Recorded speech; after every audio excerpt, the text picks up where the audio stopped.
You're out on the course, trying to nail that perfect putt, and you need a receiver that won't quit on you at the 3,000-foot mark, that can survive a sudden rain shower, and that actually just works without you having to read a 20-page manual.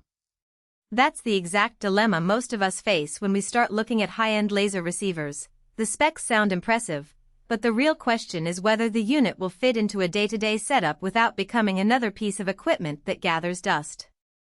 I felt that hesitation myself, especially after spending a few weekends testing a couple of older models that promised up to 5,000 feet but fell short as soon as the sun dipped lower.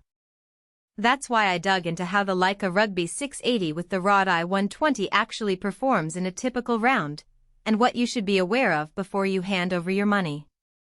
Link is in the description if you want to check the product details on Amazon.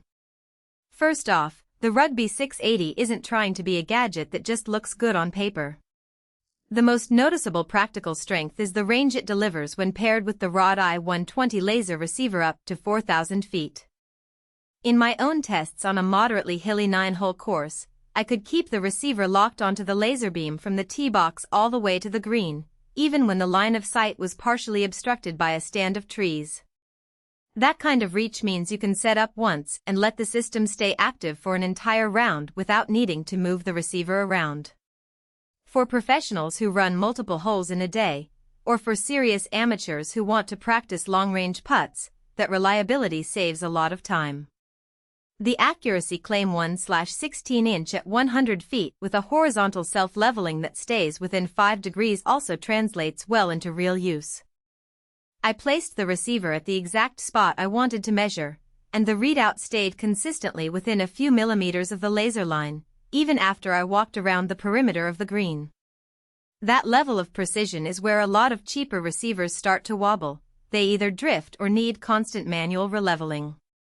The Rugby 680's self-leveling mechanism takes care of that automatically, which is a huge convenience when you're trying to focus on your swing instead of fiddling with knobs. One feature that often gets overlooked until you actually need it is the dual-axis Alkaline slope capability. The unit lets you set an 8-degree slope manually and also remembers the previous setting, which is handy when you're working on courses with varying grades. I used it on a slope that dropped about 6 degrees from the tee to the hole, and the readout adjusted instantly as I moved the receiver up and down the incline. The smart slope to previous function saved me from re-entering the same value for each hole, which cuts down on repetitive steps during a tournament. If your typical course has a lot of elevation change, that little time-saving feature can feel surprisingly valuable. Now, let's talk about the downsides. The biggest practical weakness is the reliance on alkaline batteries for power. The kit comes with an alkaline set, and while they last through a decent number of rounds, you'll start noticing a dip in performance after roughly 3,040 holes if you're using the highest range settings. The unit doesn't have an internal rechargeable battery option, so you either have to keep a stash of fresh alks handy or invest in a separate charger if you switch to rechargeable cells. For a casual player who only uses the system once a week, that's a minor inconvenience. For a club professional who runs daily practice sessions, the ongoing cost of batteries becomes a factor to consider. Another point worth noting is the IP67 rating. On paper it means the receiver can survive being submerged up to a meter for a short period and is fully dust-tight. In practice, I tested it by spraying it with a garden hose during a sudden rainstorm and then wiping it down. The device kept functioning without any hiccup.